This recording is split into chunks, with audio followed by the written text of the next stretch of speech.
អ៊ុយក្រែនបានចោទរុស្ស៊ីថាបានប្រើ drone kamikaze ឬ drone អត្តឃាតប្រឆាំងនឹងគោលដៅជនស៊ីវិលវាយប្រហារដាក់មកលើបណ្ដាទីក្រុងជាច្រើនក្នុងនោះរួមមានទីក្រុងគៀវសាជាថ្មីផងទៀតនោះដែរការវាយប្រហារសាជាថ្មីមកលើបណ្ដាទីក្រុងរបស់អ៊ុយក្រែនជាពិសេសដោយ drone អត្តឃាតនេះត្រូវគេរាយការណ៍ថាមានលក្ខណៈបាញ់ស្រោចដូចទឹកភ្លៀងស្រដៀងនឹងការវាយប្រហារកើតឡើងកាលពីសប្តាហ៍មុនទាហានអ៊ុយក្រែនបានបាញ់ពីខាងក្រោមឡើងទៅលើអាកាសដើម្បីទប់ស្កាត់អាវុធ drone របស់រុស្ស៊ីនៅលើផ្ទៃអាកាសខណៈដែលប្រព័ន្ធការពារអាកាសដែលសម្រាប់ត្រៀមទុកបាញ់ស្កាត់មីស៊ីលសត្រូវมันអាចទប់ស្កាត់បានដោយជោគជ័យចំពោះការវាយប្រហារដោយអាវុធ drone នោះឡើយ drone ទាំងនោះបានបើកបំបុកលើគោលដៅបំផ្ទុះបង្កជាអគ្គិភ័យនិងការខូចខាតអគារជាច្រើនរួមទាំងកន្លែងពលរដ្ឋស្នាក់នៅនិងហេដ្ឋារចនាសម្ព័ន្ធជាច្រើនថែមទៀតនេះជាការវាយប្រហារដ៏ខ្លាំងរបស់រុស្ស៊ីបកត្រឡប់មកលើអ៊ុយក្រែនវិញបន្ទាប់ពីបានដកថយតាមទីតាំងជាច្រើននាពេលថ្មីកន្លងមកនេះទាហានអ៊ុយក្រែនបានថ្លែងថាក្នុងការវាយប្រហារដោយគ្រាប់ភ្លៀងសាជាថ្មីដាក់មកលើក្រុងគៀវកាលពីថ្ងៃច័ន្ទនោះគេបានបាញ់ទម្លាក់ drone អត្តឃាតរបស់រុស្ស៊ីចំនួន37គ្រឿងឬប្រមាណ 85% នៃ drone ដែលបានធ្វើការវាយប្រហារមកលើក្រុងនៃប្រទេសអ៊ុយក្រែនសេចក្តីរាយការណ៍បានបង្ហាញថាទីតាំងម៉ារីនមួយកន្លែងនៅភាគខាងត្បូងក្រុងម៉ៃកូឡាវបានរងការវាយប្រហារដោយ drone អត្តឃាតរុស្ស៊ីដោយបានបំផ្លាញទីតាំងស្តុកប្រេងជាច្រើនបង្កជាអណ្ដាតភ្លើងឆាបឆេះការវាយប្រហារនោះបានធ្វើឲ្យក្រុងជាច្រើនក្នុងអ៊ុយក្រែនបានរងនឹងការដាច់ថាមពលអគ្គិសនីក្នុងពេលដែលរដូវត្រជាក់បានឈានចូលមកដល់នៅក្នុងក្រុងស៊ូមីមនុស្ស3នាក់បានស្លាប់ដោយសារតែការវាយប្រហារ drone នោះរុស្ស៊ីបានធ្វើការវាយប្រហារខ្លាំងក្លាថែមទៀតដាក់មកលើតំបន់រោងចក្រថាមពលនុយក្លេអ៊ែរ Zaporizhzhia ផងដែរការវាយប្រហារនោះបានកាត់ផ្តាច់ប្រព័ន្ធថាមពលអគ្គិសនីដល់បណ្ដាទីក្រុងអ៊ុយក្រែនជាច្រើននេះគឺជាការវាយប្រហារដ៏ក្រពុលមុខគ្នាមួយរវាងរុស្ស៊ីនិងអ៊ុយក្រែនជាបន្តថែមទៀតក្នុងពេលដែលការចរចាបញ្ចប់សង្គ្រាមមិនទាន់អាចធ្វើទៅបាននាពេលនេះឡើយមានការកត់សម្គាល់ថាការវាយប្រហារលើកនេះគឺភាគច្រើនរុស្ស៊ីបានប្រើ drone អត្តឃាតច្រើនជាការបាញ់គ្រាប់មីស៊ីល drone អត្តឃាតគឺជា drone ដែលបំផ្ទុកខ្លួនវានៅសារធាតុផ្ទុះ drone នឹងបំផ្ទុះខ្លួនរបស់វា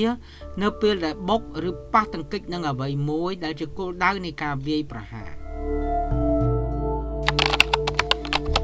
តើ drone អត្តឃាត kamikaze របស់រុស្ស៊ីជា drone ប្រភេទអ្វីគេជឿថារុស្ស៊ីបានប្រើប្រាស់ drone Shahed 136ផលិតដោយប្រទេសអ៊ីរ៉ង់ការប្រើ drone នេះនៅក្នុងចំនួនប្រទេសអ៊ុយក្រែនគឺមានចាប់តាំងពីពាក់កណ្ដាលខែកញ្ញាកន្លងមកនេះចំពោះរុស្ស៊ីវិញ drone អត្តឃាតដែលកំពុងប្រើនេះត្រូវបានគេដាក់ឈ្មោះហៅថា Geranium 2 drone នេះមានជាតិផ្ទុះបំពាក់ក្នុងក្បាលគ្រាប់នៅលើច្រមុះរបស់វា drone នេះត្រូវបានរចនាឡើងដើម្បីហោះក្រឡឹងពីលើគោលដៅរហូតទាល់តែមានការណែនាំឲ្យធ្វើការវាយប្រហារ drone Shahed 136មានស្លាបប្រវែង2ម៉ែត្រកន្លះដែលជា drone នៃប្រភេទដែលប្រព័ន្ធរ៉ាដាកម្រចាប់សញ្ញាវាបានណាស់គេមិនច្បាស់ថាតើរុស្ស៊ីមាន drone ប្រភេទនេះចំនួនប៉ុន្មានទេប៉ុន្តែសហរដ្ឋអាមេរិកបាននិយាយថាអ៊ីរ៉ង់គ្រោងបញ្ជូន drone ច្រើនរយប្រភេទនេះទៅឲ្យប្រទេសរុស្ស៊ីប្រទេសអ៊ីរ៉ង់បានបដិសេធរួចមកហើយថាគេមិនបានធ្វើយ៉ាងដូច្នោះឡើយតើ drone អត្តឃាតនេះបានបង្កការខូចខាតអ្វីខ្លះនៅអ៊ុយក្រែនរុស្ស៊ីត្រូវបានគេរាយការណ៍ជាលើកដំបូងថាបានប្រើប្រាស់ drone Shahed 136កាលពីថ្ងៃទី13ខែកញ្ញាដោយវាយប្រហារលើគោលដៅនៅជិតក្រុង Kufshans ដែលជាទីក្រុងមួយក្នុងតំបន់ Kharkiv ភាគខាងកើតនៃប្រទេសក្រោយមកនៅក្នុងខែកញ្ញាដដែលនោះ ប្រភេទ drone ដដែលនោះត្រូវបានគេប្រើនៅក្នុងការវាយប្រហារនៅភាគខាងត្បូងបំណែក drone ត្រូវគេរកឃើញកំទេចរបស់វាក្នុងទីក្រុង Odessa និងក្រុង Mykolaiv ក្រោយមកទៀតនៅក្នុងខេត្តតុលា drone Shahed 136ត្រូវបានគេឃើញចុះចតលើតំបន់ស៊ីវិលក្នុងទីក្រុង Bilatsevka ភាគខាងត្បូងនៃទីក្រុងគៀវសេចក្តីរាយការណ៍ BBC បាននិយាយថារុស្ស៊ីអាចនឹងប្រើប្រាស់ drone ទាំងនោះជាជាងការប្រើមីស៊ីលពីព្រោះវាមានតម្លៃថោកសមរម្យប្រហែល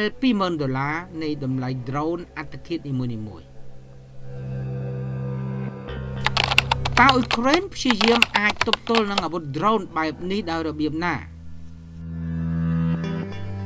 កងកម្លាំងប្រដាប់អាវុធអ៊ុយក្រែនត្រូវគេរាយការណ៍ថាបានប្រើប្រាស់ប្រព័ន្ធមីស៊ីលការពារអាកាសក្នុងការបាញ់ទម្លាក់ឬប្រើឧបករណ៍អេឡិចត្រូនិកដើម្បីធ្វើឲ្យស្ទះដំណើរការរបស់ drone នោះក្នុងការចាប់ផ្ដើមតាំងពីដើមខែតុលានេះមកអ៊ុយក្រែនបាននិយាយថាគេបានធ្វើឲ្យធ្លាក់យន្តហោះ drone ប្រភេទនេះបានប្រមាណ 60% ហើយនៅពេលដែលវាបានហោះហើរចូលមកក្នុងរង្វង់ដីដែលមានឧបករណ៍ការពារ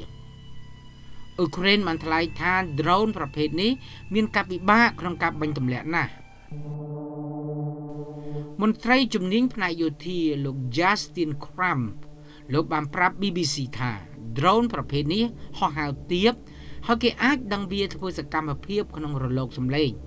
ដូច្នេះគេមានការលំបាកក្នុងការបាញ់ស្ទាក់វាតាមរយៈប្រព័ន្ធការពារអាកាសណាស់តើអ៊ុយក្រែនបានប្រើប្រាស់ drone អត្តឃាតដែរឬទេគេនៅមិនទាន់ដឹងច្បាស់លាស់ទេថាអ៊ុយក្រែនមានប្រភេទនៃ drone អត្តឃាតរបស់ខ្លួនប៉ុន្តែអ្នកជំនាញយោធាជឿថា drone អត្តឃាតអ៊ុយក្រែនអាចត្រូវបានគេដាក់ពង្រាយនៅក្នុងការវាយប្រហារនាពេលថ្មីៗនេះលើមូលដ្ឋានយោធារុស្ស៊ីនៅតំបន់គ្រីមៀភាគខាងលិចនៅលើមូលដ្ឋានអាកាសនៅក្បែរក្រុង Sevastopol និងនៅលើកប៉ាល់នៃកំពង់ផែ Sevastopol តើអ៊ុយក្រែននិងរុស្ស៊ីមានយន្តហោះ drone អ្វីទៀត drone យោធាសំខាន់របស់អ៊ុយក្រែនគឺ drone ឈ្មោះ Bayraktar TB2 ផលិតដោយទួរគី drone ប្រភេទនោះមានទំហំប៉ុនយន្តហោះតូចមួយមានកាមេរ៉ានៅលើនោះនិងអាចបំពាក់ដោយគ្រាប់បែកបញ្ជា laser បណ្ឌិត Jack Watling នៃវិទ្យាស្ថាន Royal United Services បានថ្លែងថាអ៊ុយក្រែនមានអាវុធ drone បែបនោះមិនតិចជាង50គ្រឿងនោះទេ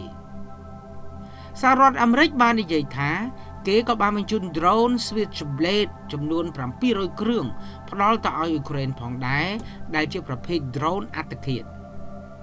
សេចក្តីរាយការណ៍បានបង្ហាញដែរថាចំណែករុស្ស៊ីក៏មាន drone Orlan 10ដែលតូចជាងនិងមាំមួនបំពាក់កាមេរ៉ានិងអាចផ្ទុកគ្រាប់បែកតូចៗបានបន្ថែមទៀត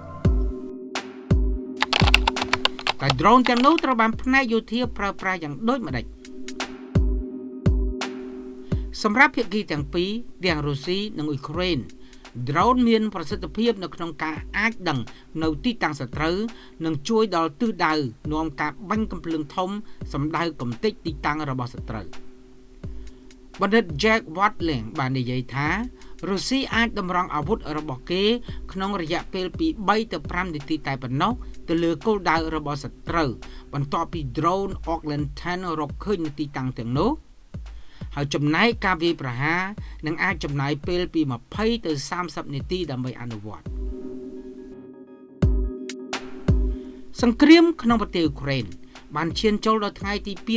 236ហើយគិតត្រឹមថ្ងៃអង្គារទី18តុលាឆ្នាំ2022